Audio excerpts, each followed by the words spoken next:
오늘은 여러분과 함께 읽으신 본문의 말씀 로마서 5장 1절로 11절 말씀을 중심으로 해서 하나님의 사랑이라는 제목의 말씀으로 여러분 말씀의 은혜를 함께 나누고자 합니다. 성경은 오늘 우리를 창조하시고 또 우리의 모든 삶을 섭리해 가시고 또 우리의 모든 삶을 인도하시며 나중에는 결국 우리를 심판하실 하나님의 사랑이 우리에게 나타났다, 우리 인간에게 나타났다라고 이야기를 합니다. 지난주에도 우리가 살펴봤습니다만 로마서 3장에서 어떤 말씀을 하셨어요? 우리는 결국 죄로 인하여 멸망을 당할 수밖에 없는 인생들이라는 것이죠. 근데 그런 우리들에게 하나님은 그분의 귀한 사랑을 나타내 주셨습니다. 특별히 이제 오늘 본문의 말씀 로마서 5장의 말씀은 그런 사실을 우리에게 분명하게 말씀해 주고 있어요. 저는 오늘 이 본문의 말씀을 두 부분으로 나누어서 하나님의 사랑에 대해서 함께 살펴보면서 은혜를 나누고자 합니다. 한 부분은 1절로 5절까지의 말씀이에요. 한 부분은 1절로 5절까지의 말씀. 1절로 5절 말씀 속에는요, 어떻게 하나님의 사랑이 우리에게 나타났는지를 우리에게 말씀해 주고 있습니다. 하나님의 사랑이 어떻게 우리의 삶 가운데 나타나고 있는가. 또 6절 말씀부터 11절까지의 말씀을 또 한 부분으로 살펴보겠는데요. 6절로 11절의 말씀은 우리가 어떤 상황에 있을 때에 하나님께서 그 사랑을 우리에게 주셨는가, 우리에게 나타내셨는가를 우리에게 말씀하고 있습니다. 그래서 이 두 부분 1절로 5절, 6절로 11절의 말씀을 통해서 어떻게 하나님의 사랑이 우리에게 나타났는지, 또 우리가 어떤 상황에 있을 때 하나님께서 우리를 사랑하셨는지를 우리가 함께 살펴보며 은혜를 나누고자 합니다. 자, 먼저 1절로 5절의 말씀을 함께 살펴보겠습니다. 1절에서 5절의 말씀은 우리에게 하나님의 사랑이 어떻게 나타났는지를 말씀해 주고 있어요. 자, 여러분 1절에서 5절까지의 말씀을 보실 때 특별히 말미암아라는 단어에 좀 이렇게 관심을 가지고 그 말씀을 보셨으면 합니다. 자, 먼저 어디에 그 말이 나오냐면 말미암아라는 단어가 나오냐면요, 가장 먼저 1절에 나옵니다. 1절에 보면 말미암아가 보입니다. 1절을 같이 한번 읽어보실까요? 시작. 믿음으로 의롭다 하심을 받았으니 우리 주 예수 그리스도로 말미암아 하나님과 화평을 누리자. 자, 1절 말씀에 보면 예수 그리스도로 말미암아 하나님과 화평을 누리게 되었다라고 말씀하고 있어요. 하나님은 우리에게 어떠한 사랑으로 나타나셨습니까? 바로 하나님과의 화평의 관계로 우리에게 나타나셨다. 이후에도 이런 말씀을 드리겠습니다만 이전에 하나님과 우리의 관계는 원수 관계였어요. 원수 관계. 우리는 죄 때문에 하나님과 원수가 되었습니다. 그러나 예수 그리스도께서 십자가에서 피 흘리신 그 대속의 사건, 그 대속의 은혜로 말미암아 이제는 하나님과 우리의 새로운 관계가 열어졌어요. 이제는 원수의 관계가 아니라는 거죠. 원수의 관계가 아니라 예수 그리스도의 대속의 은혜로 말미암아 하나님과 우리의 관계가 화평을 누리게 되었다, 화목하게 되었다라고 말씀하고 있습니다. 예수 그리스도의 십자가 사건 이후에 우리에게 놀라운 하나님의 사랑이 나타났는데 그것은 바로 예수 그리스도의 십자가로 말미암아 우리가 하나님 앞으로 나갈 수 있는 새로운 길이 열리게 되었다는 거예요. 히브리서 10장 19절과 20절을 우리에게 이렇게 증거합니다. 그러므로 형제들아 우리가 예수의 피를 힘입어 성소에 들어갈 담력을 얻었나니 그 길은 우리를 위하여 휘장 가운데로 열어놓으신 새로운 살 길이요 휘장은 곧 그의 육체니라. 예수님께서 십자가에서 그의 육체를 찢으심으로 휘장 가운데 새로운 길을 열어주셨다는 거예요. 그래서 우리로 말미암아 이제 성소에 들어갈 수 있는 그러한 은혜를, 그러한 담력을 얻게 되었다라고 말씀하고 있습니다. 여러분, 예수님의 십자가의 대속의 그 은혜로 말미암아 이제 하나님과 우리의 관계가 새로워진 거예요. 우리가 하나님 앞에 나갈 수 있는 길이 열려지게 된 것입니다. 보통 이 화평이라고 하는 것은 관계가 회복됨으로 인하여 이루어지는 것입니다. 관계의 회복을 통해서 이루어지는 것이 바로 이 화평이라는 거예요. 평화라는 것입니다. 여러분, 적대 관계에 있었던 나라와 나라가 서로 화해하면 어떻게 됩니까? 그러면 새로운 관계가 되죠. 싸움이 여러분 중단이 되면서 두 나라의 평화가 옵니다. 화평을 이루게 되는 것이죠. 이 평화와 관계는요, 이렇게 밀접한 연관을 가지고 있습니다. 관계가 뒤틀어진다면 평화로울 수가, 화평할 수가 없는 거죠. 하나님의 사랑은 바로 예수 그리스도를 통하여 우리와의 새로운 관계를 형성하게 됩니다. 그래서 원수의 관계가 아니라 화평의 관계, 화목의 관계로 바꿔주셨다는 거예요. 그리고 그 새로운 관계를 통해서 우리에게 평화의 은혜를 누리게 하여 주셨다는 것입니다. 사랑하는 여러분, 꼭 기억하세요. 우리가 평화를 원합니다. 마음의 평화를 원하고, 또 여러분 가정의 평화를 원하고, 사회와 나라와 민족의 평화를 원해요. 근데 중요한 것은, 꼭 기억해야 할 것은 관계가 잘 성립되어야만 이 평화, 화평을 누릴 수 있게 된다는 것입니다. 하나님과의 관계가 잘 형성이 되어야만 여러분 하나님과의 관계 속에서 하나님께서 우리에게 주시는 평화를 누릴 수 있는 거예요. 사람과의 관계가 여러분 평화롭게 그 관계가 잘 이루어져야만 사람과의 관계 속에서 하나님께서 우리에게 주시는 은혜를 우리가 공급받을 수 있게 되는 것입니다. 그러니까 여러분 절대로 하나님과 원수의 관계가 되어서는 안 되고 사람들과도 원수의 관계를 맺어서는 안 된다는 거예요. 꼭 기억하세요. 여러분 관계가 잘 성립되어야만 화평을 누릴 수가 있다. 진정한 화평을 누리기 위해서는 하나님과의 관계, 또 여러분 사람들과의 관계가 화목해야 한다라는 겁니다.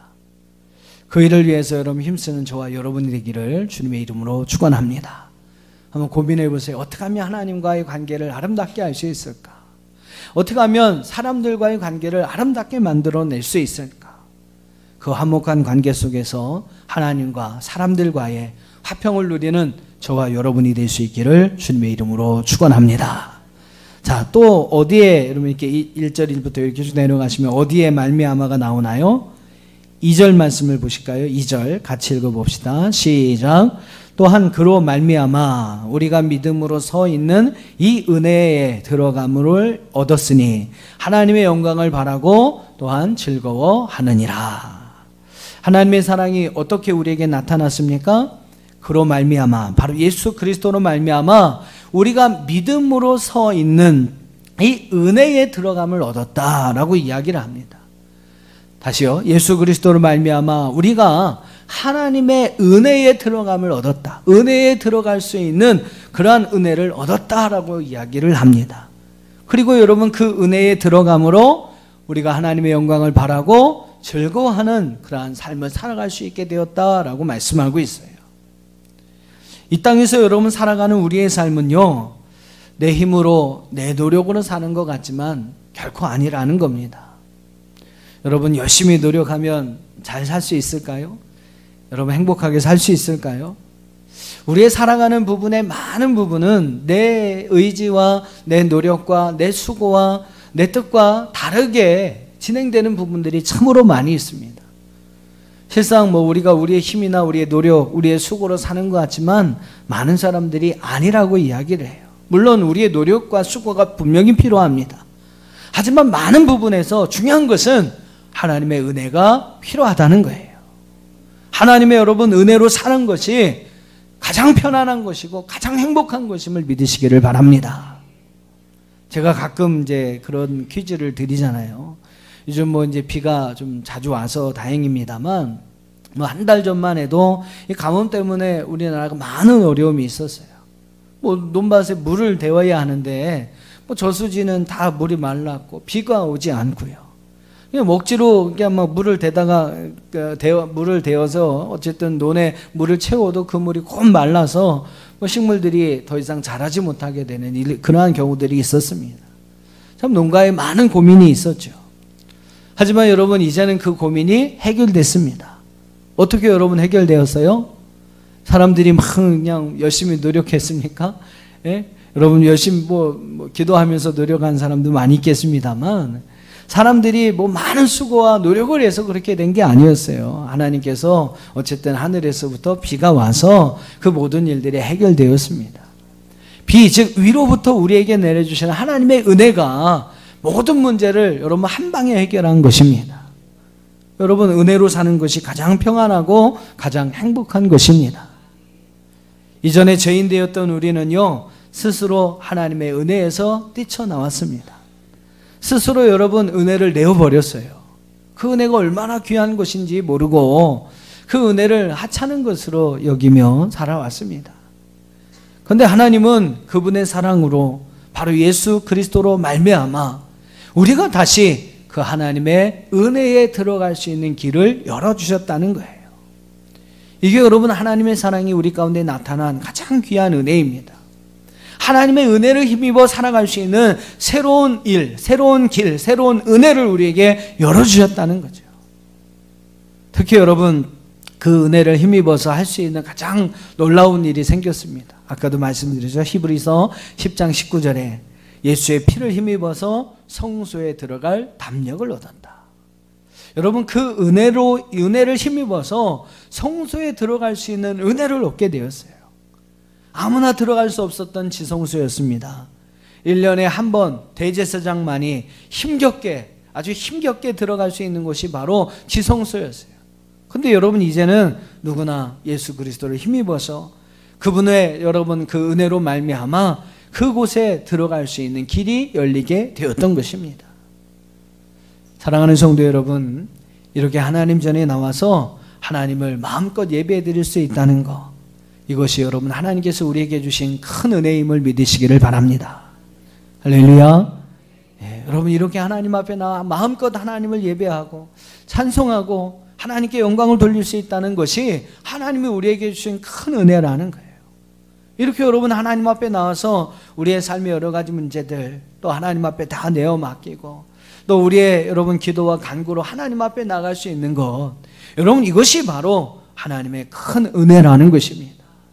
뭐 건강하게 살고 뭐 하는 일마다 다 잘 되고 뭐 형통하고 뭐 부자 되고 돈도 많이 벌고 여러분 이런 것도 은혜가 될 수 있겠지만 그보다 더 크고 귀중한 은혜, 하나님께서 예수 그리스도로 말미암아 우리에게 주신 하나님의 큰 은혜는 바로 이렇게 하나님을 예배할 수 있는 것이요, 하나님 앞에 기도할 수 있는 것, 하나님을 믿고 하나님을 의지하면서 오늘 이 험한 세상, 광야 같은 이 세상을 살아갈 수 있다는 것, 여러분 이것이 큰 은혜인 것을 믿으시기를 바랍니다.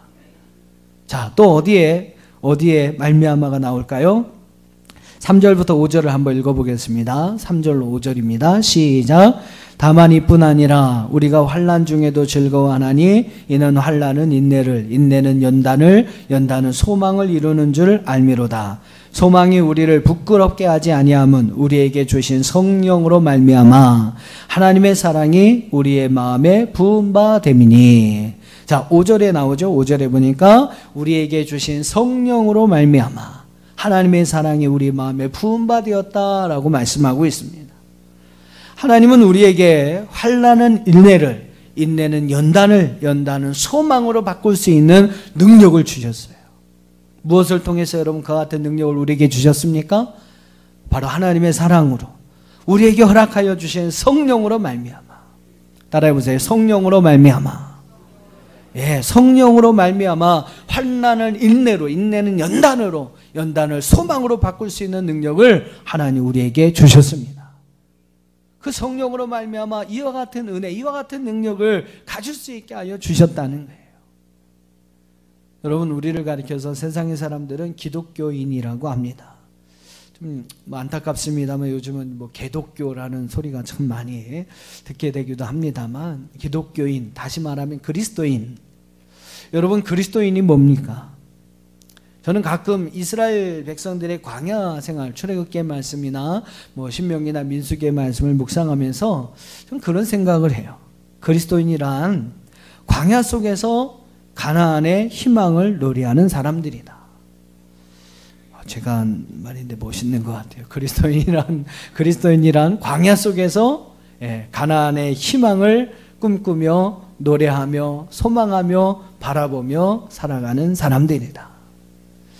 여러분 그리스도인이 되었다고 해서 여러분 광야의 삶이 어느 날 갑자기 가나안의 삶으로 바뀌어지는 게 아니에요. 여러분 그리스도인이 딱 되었다고 해서 어느 날 갑자기 여러분 막 부자가 되는 게 아니에요. 그리스도인이 되었다고 해서 여러분 뭐 질병도 안 걸리고 병도 안 걸리고 뭐 100세, 120세, 뭐 200세까지 사는 게 아닙니다. 그리스도인이 되어도 어려움이 있어요. 광야가 있습니다. 그냥 뭐 광야의 삶이 갑자기 뿅 해서 가나안의 삶으로 바뀌어지는 게 아니에요. 광야의 삶이 없어지는 게 아닙니다. 광야의 삶이 있어요. 하지만 여러분 중요한 것은 그리스도인이 되면요, 이 광야의 삶 속에서도 가나안을 소망하며 살아갈 수 있는 겁니다. 그 모든 광야를요, 그 모든 광야를 오히려 하나님의 주신 은혜로 기쁨과 감사함으로 지나갈 수 있게 되는 거예요. 그 광야 속에서도 살아계신 하나님을 체험하고 경험할 수 있는 은혜를 갖게 되는 것입니다. 그럼 이것이 바로 그리스도인이에요. 이것이 바로 그리스도인. 그리스도인이라고 해서 광야가 하나도 없는 게 아닙니다. 광야가 있어요. 어떻게 보면 세상 사람들처럼 똑같이 있어요. 어려움이 있습니다. 그러나 그 모든 광야 속에서 오히려 하나님의 은혜를 체험하고 경험할 수 있는 그런 하나님의 능력이 바로 우리에게 있는 줄로 믿습니다. 이것이 바로 그리스도인, 하나님을 믿음으로 구원받은 성도들의 다른 모습이라는 거예요. 믿음이 없는 사람들은요, 광야의 삶 속에서 절망을 합니다. 그냥 막 불평을 하고 원망을 해요. 그러다가 결국은 어떻습니까? 광야에서 다 죽는 거예요. 광야에서 다 죽습니다. 하지만 여러분, 믿음이 있는 사람은 어떻습니까? 좀 다르죠. 믿음이 있는 사람은, 우리 그리스도인들은 광야의 삶 속에서도 가나안의 희망을 바라보며 오히려 기뻐하며 감사하며, 하나님이 나와 함께 계시는구나, 그것을 여러분의 삶 속에서 체험하며 그 가나안을 소망하며 앞으로 나아가게 된다는 것입니다. 내가 사망의 음침한 골짜기를 다닐지라도 해를 두려워하지 않을 것은 주님께서 나와 함께 하심이라. 할렐루야. 믿음의 사람에겐 이런 고백이 있는 거죠. 환난 중에서도 즐거워하고 환난을 인내를 연단을 소망으로 바꿔가는 사람, 그 사람들이 여러분 바로 그리스도인이라는 것입니다. 하나님의 사랑은요, 바로 우리를 이러한 그리스도인으로, 믿음의 사람으로 세워주신다는 거예요. 특별히 하나님의 사랑은요, 이런 일들을 가능하게 하기 위해서 우리에게 성령을 보내주셨습니다. 우리에게 부어주신 그 성령으로 말미암아 이 모든 일들을 가능하게 했다는 거예요. 출애굽기의 말씀을 여러분 읽어보시면 하나님께서 광야 가운데 이스라엘 백성들을 위해서 허락하신 놀라운 은혜가 있습니다. 광야가 여러분 어떤 곳이에요? 낮에는 뜨거운 태양빛으로 인하여 한 걸음 한 걸음 걸어가는 것이 고통인 곳이 바로 광야입니다. 근데 하나님은 그 백성들을 위해, 그런 광야를 걸어갈 이스라엘 백성들을 위해서 구름 기둥을 준비하세요. 밤에는 또 어떤 곳이냐면 엄청나게 추운 곳입니다. 엄청나게 추운 곳이고, 그냥 뭐 아주 무시무시한 그러한 들짐승들, 야생 짐승들이 많은 곳이 바로 이 광야이기도 해요. 근데 하나님은 그 광야에서 이스라엘 백성들에게 불기둥을 통해서 그들을 보호하여 주시고 지켜주셨다는 겁니다. 자, 한번 우리 출애굽기 13장 화면을 한번 보시면서 20절로 22절까지를 같이 한번 읽어보겠습니다. 시작.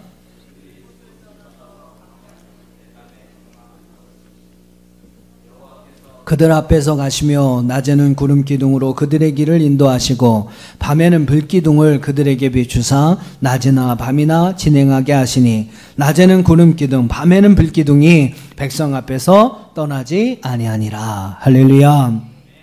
이게 여러분 광야에서 이스라엘 백성들이 허락하신 하나님의 귀한 은혜, 큰 은혜예요.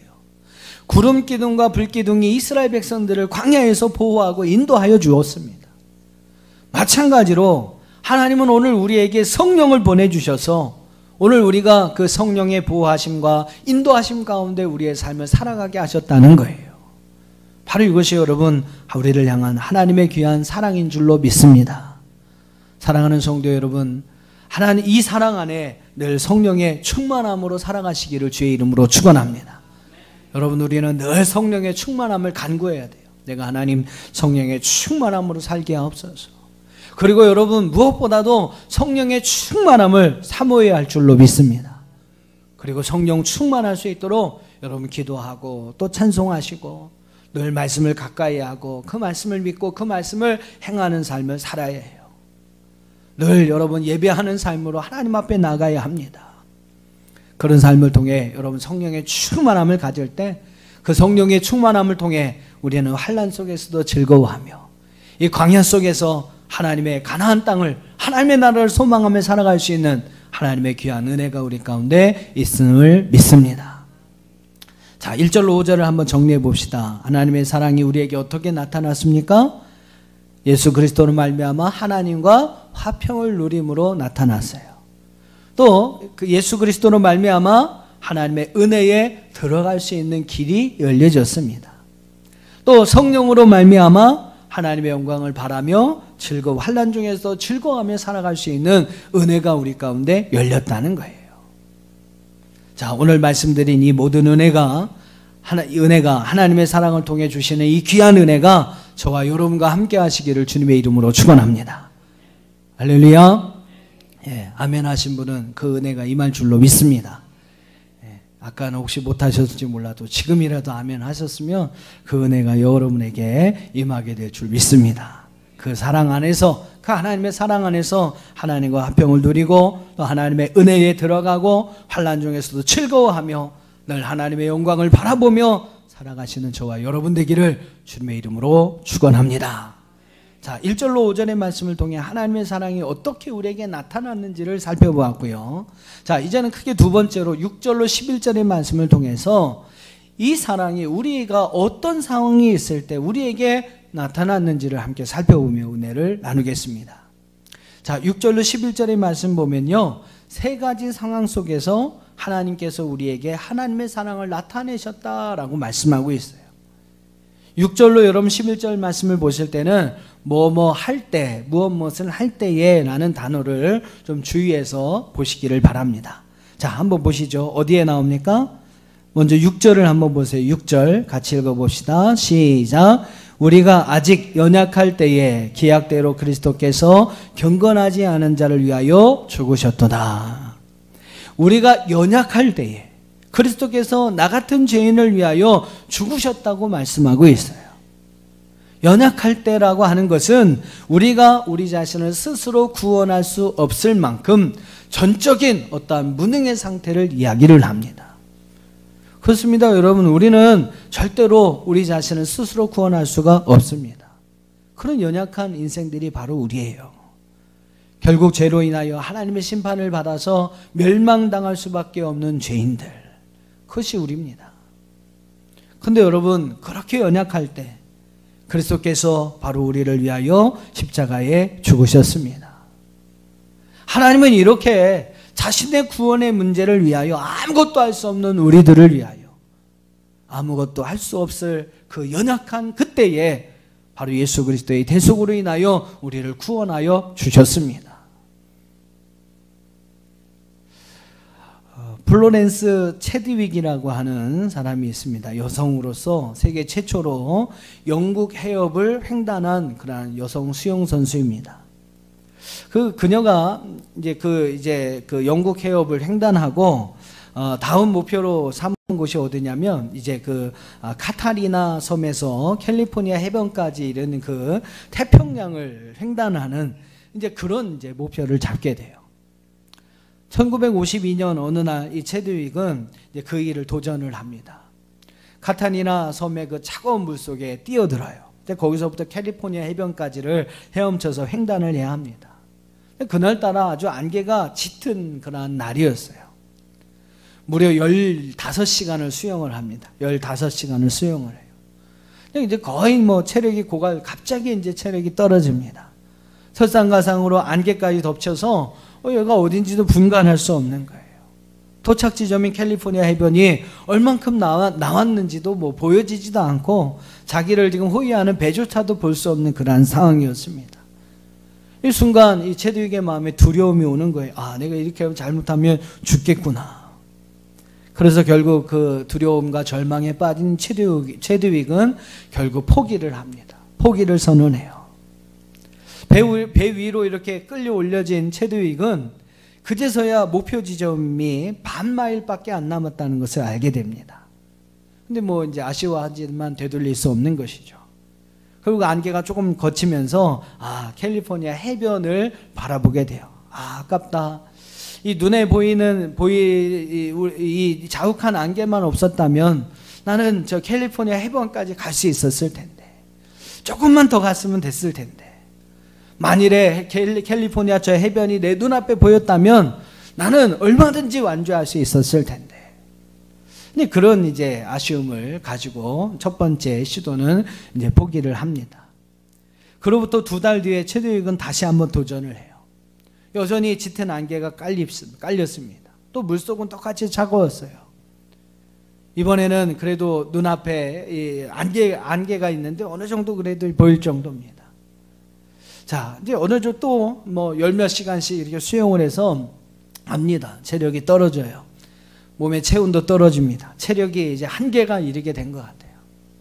근데 여러분, 중요한 것은 그럴 때마다 그는 그 물속에서 나와 자기가 포기해서 바라보았던 캘리포니아 해변을 머릿속에 떠올립니다. 아, 이제 조금만 더 가면 저 그 캘리포니아 해변에 도착할 수 있어. 조금만 더 가면 돼. 조금만 더 가면 돼. 머릿속에 그 캘리포니아 해변을 그리면서 힘차게 물살을 접으면서 나갑니다. 결코 여러분 쉬운 도전은 아니었지만 결국은 성공할 수 있었어요. 여러분, 2번의 도전을 성공과 실패로 가른 중요한 원인이 무엇이었습니까? 그것은 여러분 신념, 믿음의 차이였다는 거예요. 캘리포니아 해변에 거의 다 도달했다는 믿음, 캘리포니아가 저 앞에가 있다, 해변이 저 앞에 있다라는 그의 믿음, 그 믿음이 있고 없고 그것이 바로 성공과 실패를 가늠한 것입니다. 여러분, 마찬가지예요. 마찬가지로 우리의 연약함을 강하게 할 수 있는 방법이 있어요. 우리는 연약합니다. 다 연약합니다. 그러나 우리 연약함을 강하게 할 수 있는 방법이 있어요. 그것은 바로 믿음입니다. 하나님은 내가 연약할 때에 나와 함께 하셔서 나를 도와주십니다.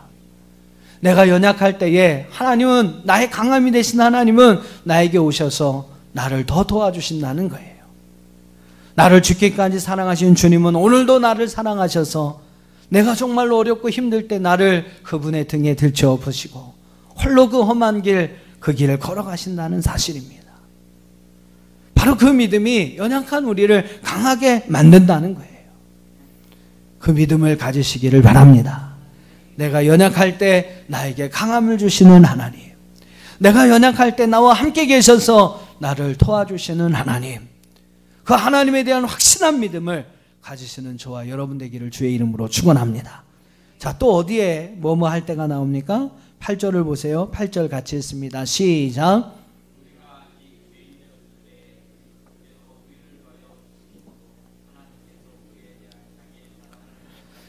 네, 하나님의 사랑이 언제 우리에게 확증되었다고 말씀하고 있어요? 우리가 아직 죄인 되었을 때,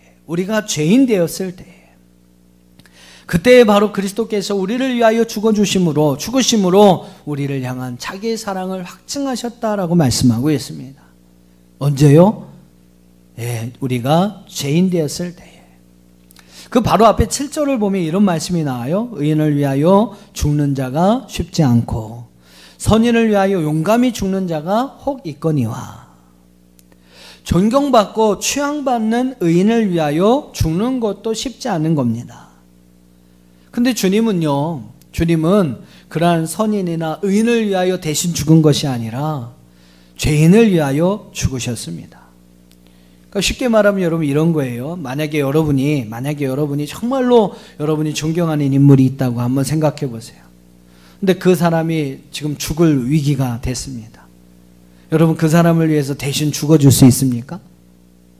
만약에 여러분이 정말로 아주 존경하는, 정말로 사랑하는 그러한 사람이라면 간혹 1000명에 1명, 10,000명에 1명 정도는 그 사람을 대신하여 대신 죽어줄 수 있을 거예요. 네. 정말로 뜸한 거죠. 정말로 뜸하게 그런 경우가 있을 겁니다. 근데 여러분, 정말로 악독한 사람이 있어요. 죄인이 있습니다. 악독한 죄인이 있어요. 정말 죽을 때까지 맞아 죽어도 시원치 않은 그러한 파렴치한 죄인이 있습니다. 근데 여러분, 그 죄인을 위해서 죽어주실 분이 계실까요?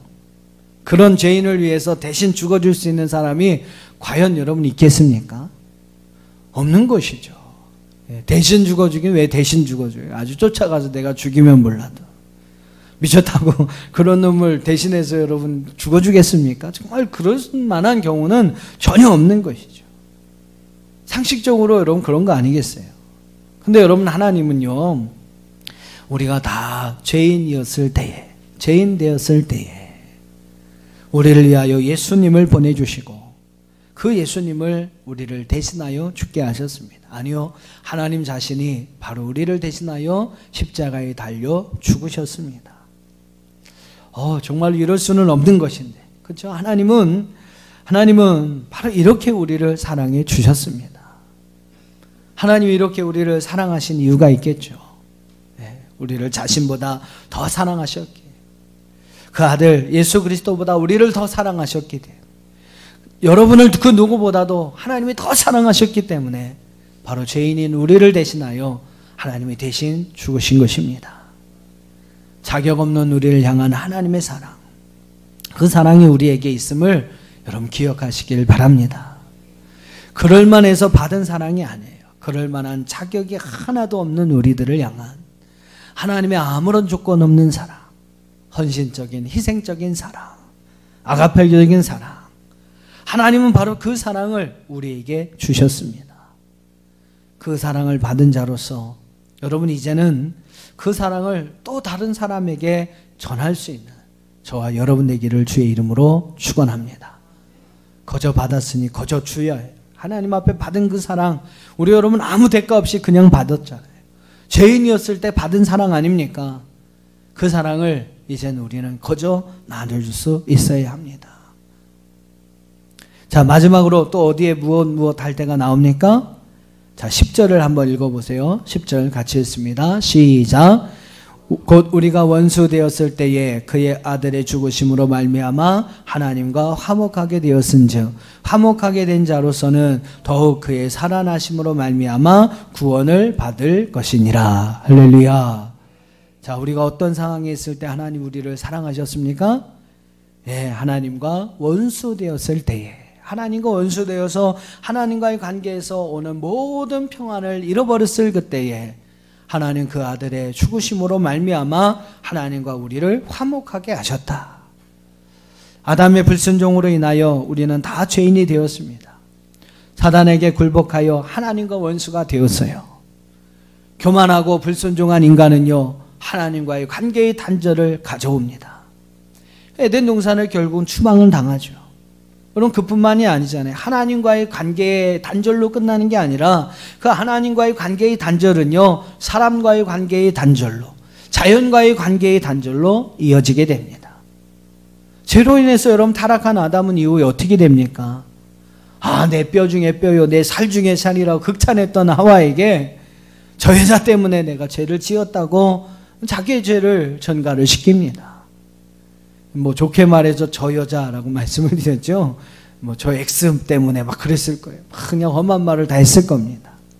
아담과 하와의 관계가 그렇게 여러분 단절이 되어버린 거예요. 그뿐만이 아니죠. 한번 우리 창세기 3장 17절로 19절 화면 보시면서 같이 한번 읽어보겠습니다. 시작. 아담에게 이르시되 내가 내 아내의 말을 듣고 내가 내게 먹지 말라 한 나무의 열매를 먹었은즉 땅은 너로 말미암아 저주를 받아 너는 내 평생에 수고하여야 그 소산을 먹으리라. 땅이 내게 가시덤불과 엉겅퀴를 낼 것이라. 내가 먹을 것은 밭의 채소인즉 내가 흙으로 돌아갈 때까지 얼굴에 땀을 흘려야 먹을 것을 먹으리니 내가 그것으로 취함을 입었음이니라. 너는 흙이니 흙으로 돌아갈 것이니라 하시니라. 이전에 아담은요, 모든 자연 만물을 다스리고 통치할 수 있는 힘이 있었습니다. 통치권이 있었어요. 하지만 죄를 지은 이후에는 자연과의 단절로 인해서 이제는 땅에서 땀을 흘리고 수고해야만 먹고 살 수 있는 상황이 되어버렸습니다. 흙에서 와서 다시 흙으로 돌아갈 인생이 되어버린 것이죠. 그렇게 여러분 죄로 인하여 하나님과의 단절, 사랑과의 단절, 자연과의 단절이 생겼습니다. 중요한 사실은 여러분 이런 모든 관계를 회복시키기 위해서 하나님 예수 그리스도를 십자가에 죽게 하시고 또 부활하게 하셨습니다. 그뿐만 아니라 우리로 화목하게 하신 예수 그리스도로 말미암아 그 모든 관계를 회복시켜 주셨어요. 그리고 그 관계 회복을 통해 하나님 안에 잃어버렸던 환평함과 그러한 기쁨을 얻을 수 있게 하셨습니다. 이것이 바로 하나님의 사랑이죠. 여러분, 사람들의 관계를 한번 보세요. 원수되었던 관계가 쉽게 풀어지는 경우를 여러분 보셨습니까? 거의 여러분 대부분 가족의 원수 관계는요 1대로 끝나지 않아요. 2대, 3대, 뭐 심하면 아주 집안 대대로, 가족 대대로 원수 관계가 유지됩니다. 그만큼 여러분 원수 관계를 청산하는 것이 어려운 일이에요.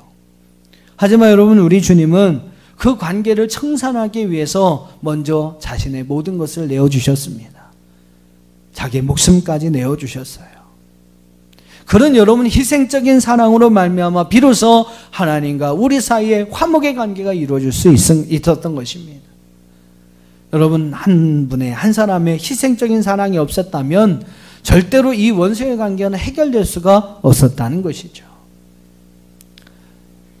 이와 같이 여러분, 이와 같은 하나님의 귀한 사랑을 받은 사랑하는 성도 여러분, 이제는요 여러분이 좀 먼저 그 원수 관계를 청산할 수 있게 되기를 축복합니다.